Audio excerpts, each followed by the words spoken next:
Bismillahirrahmanirrahim. Assalamualaikum warahmatullahi wabarakatuh. Sahabat yang beriman, menjadi manusia yang dipilih oleh Allah Subhanahu wa Ta'ala tentu saja hal yang paling membahagiakan bagi seluruh umat Islam. Bagaimana tidak, segala kemuliaan tentu Allah berikan kepada manusia-manusia pilihannya ini.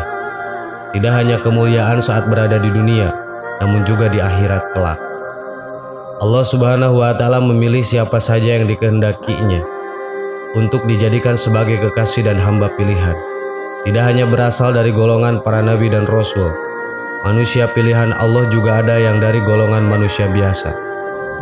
Ternyata di antara miliaran ataupun triliunan manusia di muka bumi ini, ada dua sosok manusia dan dua keluarga yang sudah dipilih Allah sebagai generasi terbaik dimulai dari zaman Nabi Adam dahulu kala. Siapa sajakah mereka? Berikut informasi selengkapnya.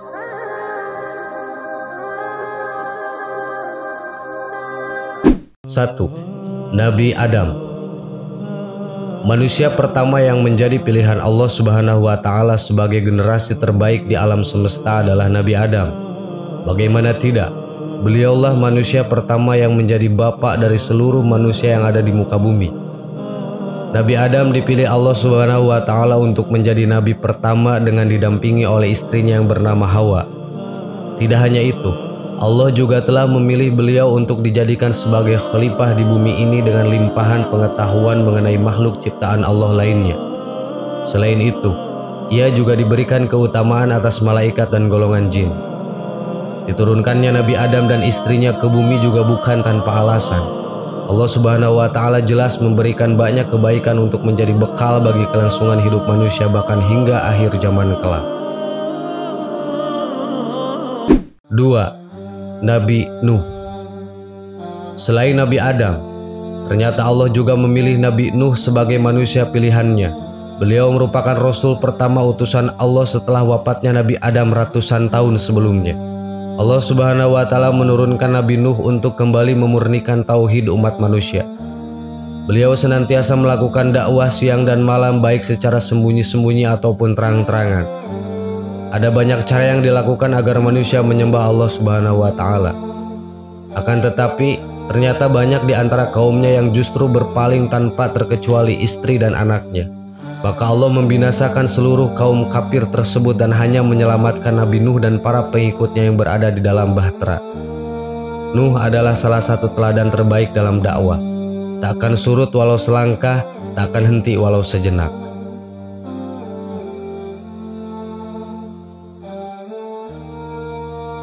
Tiga, keluarga Nabi Ibrahim. Selain individu, ternyata Allah juga ada memilih keluarga yang menjadi generasi terbaik. Pertama ialah keluarga Nabi Ibrahim. Beliau merupakan ayah dari Nabi Ismail dan Nabi Ishak.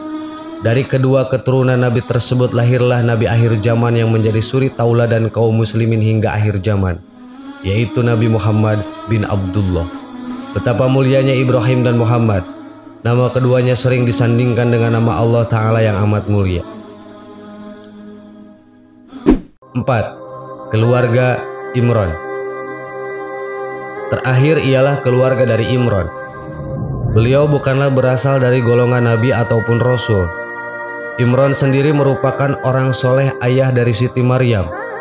Maryam sendiri adalah wanita penghulu surga yang dipilih oleh Allah Subhanahu wa Ta'ala untuk melahirkan anak bernama Isa tanpa melakukan proses persetubuhan dengan lelaki. Nabi Isa akan turun ketika datangnya akhir zaman untuk mengalahkan Dajjal.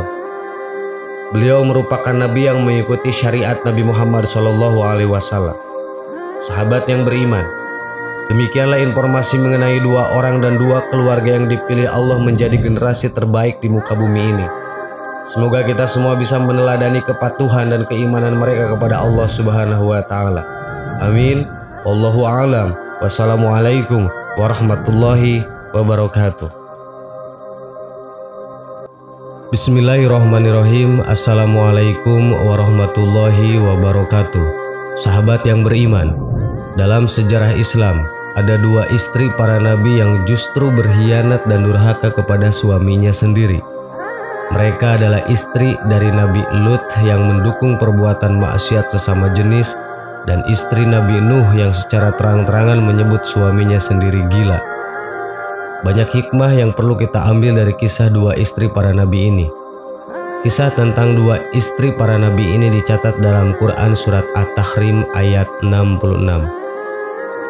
Artinya, keduanya berada di bawah pengawasan dua orang hamba yang soleh di antara hamba-hamba kami. Lalu kedua istri itu berkhianat kepada suaminya masing-masing. Maka suaminya itu tidak dapat membantu mereka sedikit pun dari siksa Allah. Dan dikatakan kepada keduanya, masuklah ke dalam jahanam bersama orang-orang yang masuk jahanam.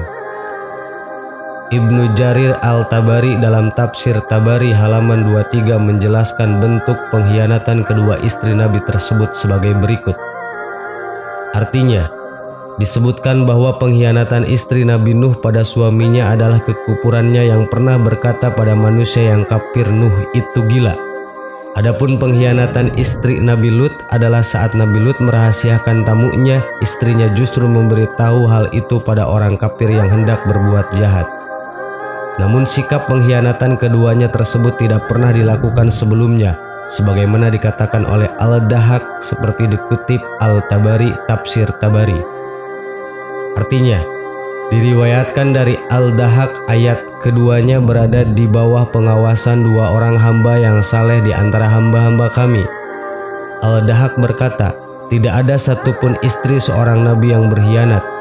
Kedua istri itu berkhianat kepada suaminya.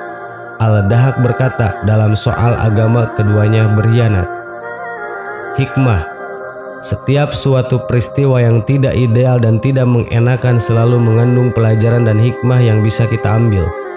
Begitu juga dalam kasus kafirnya sebagian kerabat dan keluarga Nabi terdahulu yang antara lain sebagai berikut.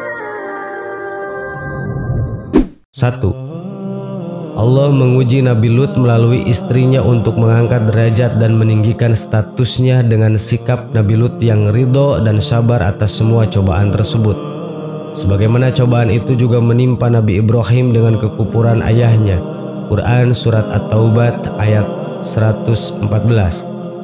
Dan Nabi Nuh dengan anaknya lelaki, Quran surat Hud ayat 42, dan istrinya At-Tahrim ayat 66. 2. Sebagai motivasi dan penghibur bagi orang yang mendapatkan musibah. Dengan sikap anak yang durhaka atau kerabat yang membangkang, walaupun segala usaha sudah dilakukan untuk memperbaiki mereka, ini artinya bahwa hidayah adalah milik Allah. Manusia hanya berusaha maksimal.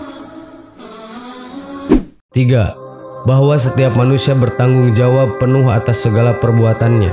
Orang baik tidak menanggung perbuatan kerabatnya yang buruk walaupun kekerabatannya itu sangat dekat hubungannya seperti anak, istri, ayah, saudara, apalagi teman atau tetangga. Allah berfirman dalam Quran surat Al-Muddatsir ayat 74. Artinya, tiap-tiap diri bertanggung jawab atas apa yang telah diperbuatnya. Ayat ini diulang berkali-kali yang menunjukkan signifikansinya. Lihat misalnya pada Quran surat Ar-Ra'd ayat 33, Al-Ghafir ayat 17, Al-Jasiyah ayat 22, Al-Baqarah ayat 281, Ali Imran ayat 25, Al-An'am ayat 164. Sahabat yang beriman, itulah hikmah yang bisa kita ambil dari kisah tentang pengkhianatan dua istri para nabi. Semoga menjadi tambahan ilmu buat kita semua. Amin. Allahu a'lam. Assalamualaikum warahmatullahi wabarakatuh.